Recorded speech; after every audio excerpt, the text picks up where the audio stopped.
Radio Indonesia. Dengarkan berita harian Anda.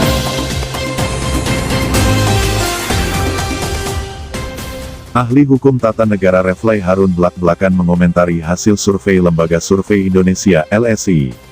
Menurutnya, Prabowo Subianto masih tetap perkasa dilihat dari elektabilitasnya untuk Pilpres 2024. Dalam kanal YouTube-nya, Reflay Harun berpendapat bahwa 2 kali pencalonan Prabowo sebagai presiden menjadi faktor elektabilitasnya menjadi yang tertinggi saat ini. Sederhananya adalah tentu ini efek 2 kali pemilu 2014 dan 2019. Jadi tingkat popularitas Prabowo dalam konteks ini hanya akan dikalahkan oleh Presiden Jokowi, kata Reflay Harun, Selasa tanggal 23 Februari tahun 2021.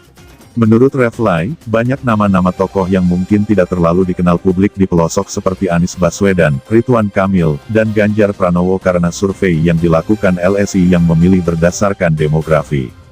Berbeda halnya dengan Prabowo Subianto yang akan lebih dikenal karena sempat mengunjungi daerah-daerah untuk berkampanye. Prabowo masih nomor 1, karena Prabowo paling tidak sudah penetrasi ke daerah-daerah ketika kampanye 2014 dan 2019. Tapi apapun itu Prabowo Subianto, masih perkasa, ujarnya. Kendati begitu, Reflay justru menyoroti diamnya sikap Prabowo saat Front Pembela Islam (FPI) dibubarkan, kematian Laskar FPI, serta masalah utang luar negeri. Menurutnya, hal tersebut merupakan salah satu hal yang memengaruhi tingginya elektabilitas Ketua Umum Partai Gerindra itu. Prabowo Subianto masih perkasa ini bisa jadi makin menegaskan sikap diamnya terhadap kejadian-kejadian yang berlangsung baru-baru ini. Bisa dikatakan walaupun dia tidak aktif menjadi bumper Jokowi, sebagaimana menteri-menteri lainnya, dia juga tidak mengkritik dari dalam, cenderung stay pasif, beber Reflay Harun. Menurut Reflay, menjadi pasif seperti yang dilakukan Prabowo lebih baik dibandingkan dengan mereka yang menjadi pusat kontroversi. Kendati begitu, menurut Reflay hasil survei LSI belum bisa menentukan Prabowo Subianto sebagai kandidat terkuat untuk Capres di Pilpres 2024.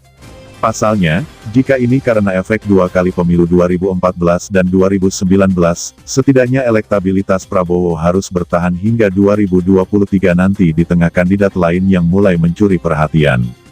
Critical point-nya justru di 2023. Kalau di 2023 nama Prabowo masih berkibar, alamat dia bisa masuk ke 2024 pencapresan, tegas Reflay Harun. Tapi kalau sudah hilang, ya sudah, karena disitulah akan ditentukan apakah terkenalnya Prabowo saat ini sebagai kandidat terkuat karena sisa-sisa 2014 dan 2019 ataukah karena dia dianggap sebagai calon potensial setelah Jokowi tak ada lagi, imbuhnya.